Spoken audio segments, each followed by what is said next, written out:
नमस्कार, मैं हूं निरंजन कुमार। DWN न्यूज में आप सभी का स्वागत है। इस वक्त मेरे साथ एक खास मेहमान है डॉक्टर अंतुल तेवतिया जी, जो जिला पंचायत अध्यक्ष है बुलंदशहर से। आज हम इन्हीं से बात करेंगे और जानने की कोशिश करेंगे कि आज जंतर मंतर पर किन बातों को लेकर के प्रोटेस्ट हुआ, इसके साथ साथ उपराष्ट्रपति के साथ जो कुछ भी हुआ है, तो इन सारी चीज़ों पे आज हम इनसे बात करेंगे। सबसे पहले तेवतिया जी, आपका नमस्कार। Thank you. आज का जो प्रदर्शन था जंतर मंतर पर, वो किन बातों को लेकर के था? देखिए, जो आज का प्रदर्शन आदरणीय जगदीप धनखड़ जी, उनका जिस तरह से कांग्रेस पार्टी ने राहुल गांधी जी के नेतृत्व में मजाक उड़ाया है और जिस तरह से राहुल गांधी उस वीडियो को बना रहे थे, मैं समझती हूँ कि राहुल गांधी जी को इतनी तमीज़, इतनी सभ्यता होनी चाहिए कि अगर वो उम्र का लिहाज नहीं कर सकते तो कम से कम एक संवैधानिक पद का लिहाज करते हुए वो अपने आप को ऐसी हरकतों में लिप्त नहीं उनको करना चाहिए था।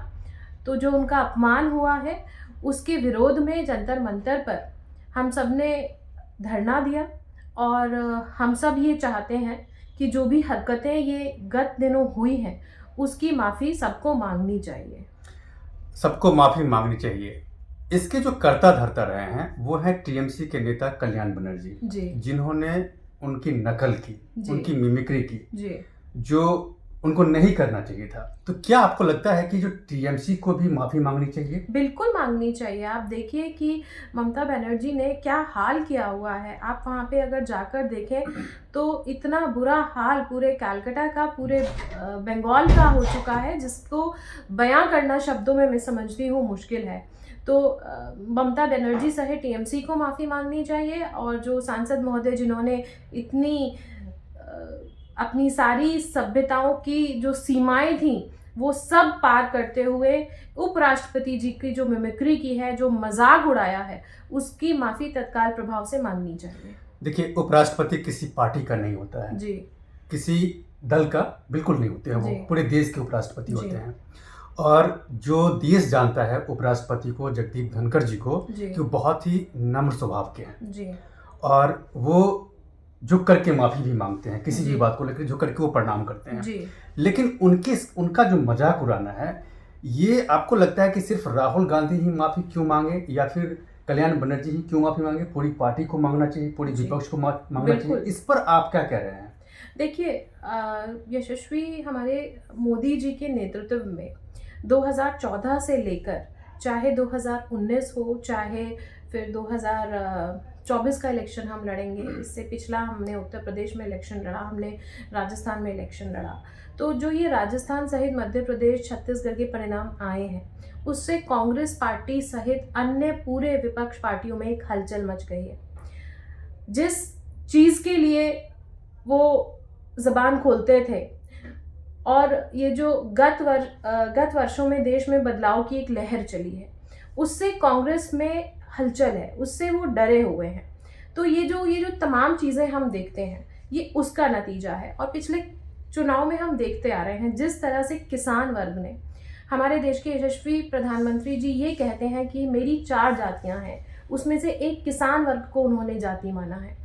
अगर हम देखें तो राजस्थान का चुनाव अभी अभी हुआ है और हमारे जो उपराष्ट्रपति जी हैं वो राजस्थान की पवित्र धरा से जन्मे हैं, उनका बाल्यकाल वहाँ से शुरू हुआ है, उनका जीवन का जुड़ाव वहाँ से रहा है।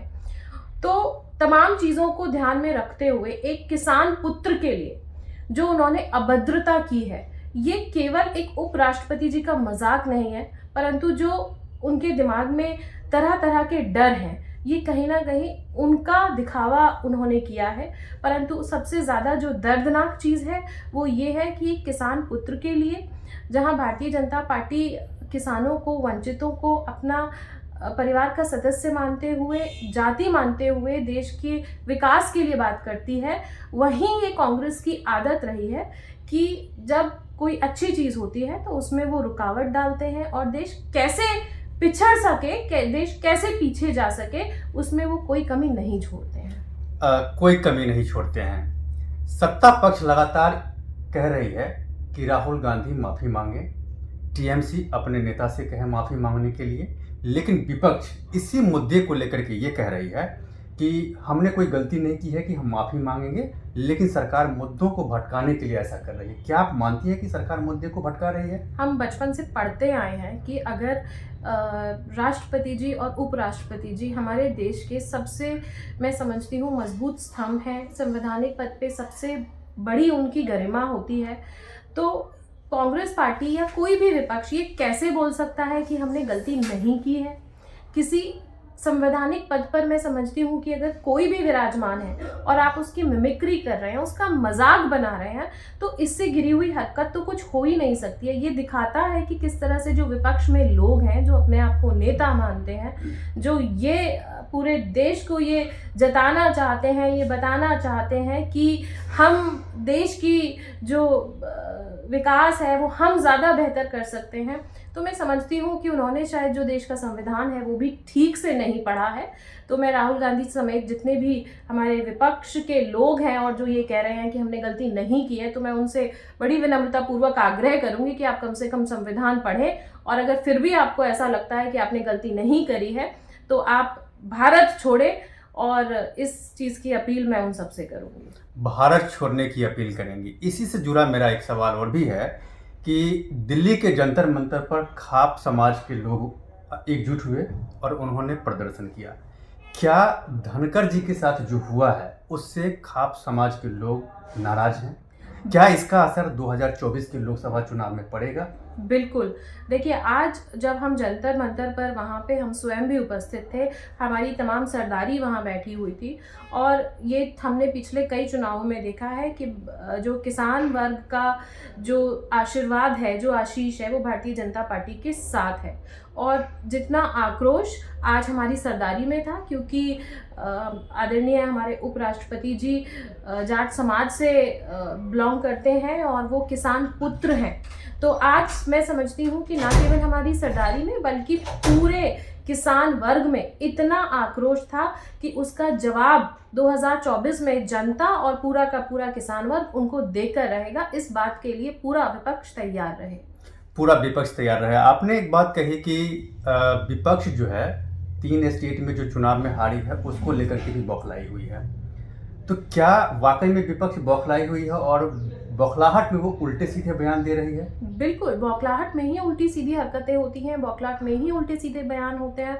राहुल गांधी जी जहां अपने आप को कांग्रेस पार्टी का एक बड़ा नेता मानते हैं, लोगों को जताते हैं, जहां राहुल गांधी जी लोगों को ये समझाने में जुटे हुए हैं कि आने वाले समय में अगर कांग्रेस पार्टी चुनाव में आती है तो वो प्रधानमंत्री पद का चेहरा होंगे, और वो किस तरह से वहाँ पे खड़े होकर हंस रहे हैं, किस तरह से वो वहाँ पे खड़े होकर वीडियो बना रहे हैं, इससे ज़्यादा लज्जा की बात मैं समझती हूँ कि कुछ नहीं हो सकती। लज्जा की बात कुछ नहीं हो सकती है। आप एक जिला की पंचायत अध्यक्ष हैं, आप एक जिला को रिप्रेजेंट करती है, न कि एक जिला को नहीं, एक समाज को रिप्रेजेंट करती हैं।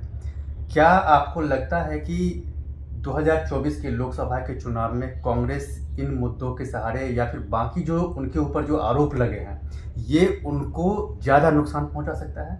कांग्रेस के पास कोई मुद्दा ही नहीं है। कांग्रेस बिना मुद्दों की बात करती है। आज से पहले आज़ादी से लेकर अब तक, आज हमारे प्रधानमंत्री जी ने एक महामंत्र, एक मूल मंत्र हम सबको दिया है कि हमको 2047 तक विकसित राष्ट्र भारत को बनाना है। आज़ादी से लेकर आज से 10 साल पहले तक, जब तक कांग्रेस की सरकार हिंदुस्तान में रही है, भारत में रही है, तब से हम भारत को केवल और केवल विकासशील देश सुनते आए हैं। परंतु मोदी जी ने जो विकासशील देश से विकसित भारत तक की जो यात्रा तय की है और 2047 तक भारत को विकसित भारत बनाने का उन्होंने संकल्प लिया है, तो ये मुद्दा है, विकास का मुद्दा है। बहनों को जो सुरक्षा मिली है, उनको संरक्षण मिला है, वो मुद्दा है। किसानों को जो सम्मान मिला है, वो मुद्दा है। युवाओं को जो रोजगार मिला है, वो मुद्दा है। मोदी जी की गारंटी आज हम सुनते हैं, तो वो मुद्दा है जो मोदी जी ने बहनों को गारंटी दी है, खुशहाली दी है, देश में समृद्धि दी है, सुरक्षा दी है, वो मुद्दा है। कांग्रेस के पास कोई मुद्दा नहीं है जी। कांग्रेस बेफिजूल की बातें करती है और केवल इस तरह की छोटी हरकतें करके एक फेम बटोरने का प्रयास करती है। तो कांग्रेस के पास कोई मुद्दा नहीं है। तो साल 2024 के जो लोकसभा चुनाव होने वाले हैं उसमें राहुल गांधी और प्रधानमंत्री नरेंद्र मोदी दोनों में आप किसको कहाँ देखते हैं? कोई कंपैरिजन ही नहीं है, कोई कंपैरिजन कोई कंपैरिजन ही नहीं है।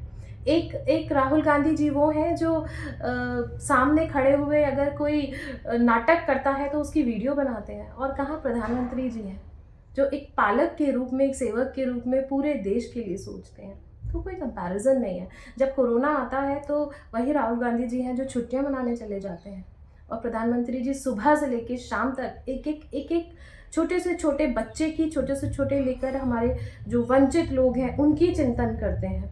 तो मैं समझती हूँ कोई कंपैरिजन नहीं है। आपका बहुत बहुत धन्यवाद।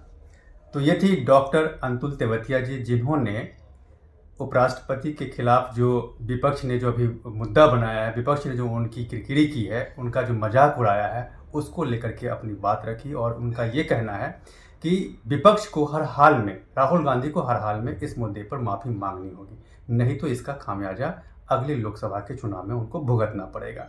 तो इस पर क्या होता है, मेरी नज़र बनी हुई है, आप मेरे साथ बने रहें। और अब तक अगर आपने मेरे इस यूट्यूब मंच को सब्सक्राइब नहीं किया है तो प्लीज़ सबसे पहले आप मेरे इस यूट्यूब मंच को सब्सक्राइब कीजिए, लाइक शेयर और कमेंट जरूर कीजिए। इसमें एक कमेंट बॉक्स है जहां जाकर के आप इन मुद्दों से रिलेटेड अपने सवाल कर सकते हैं, जिसका जवाब मैं आपको दूंगा। तब तक के लिए धन्यवाद।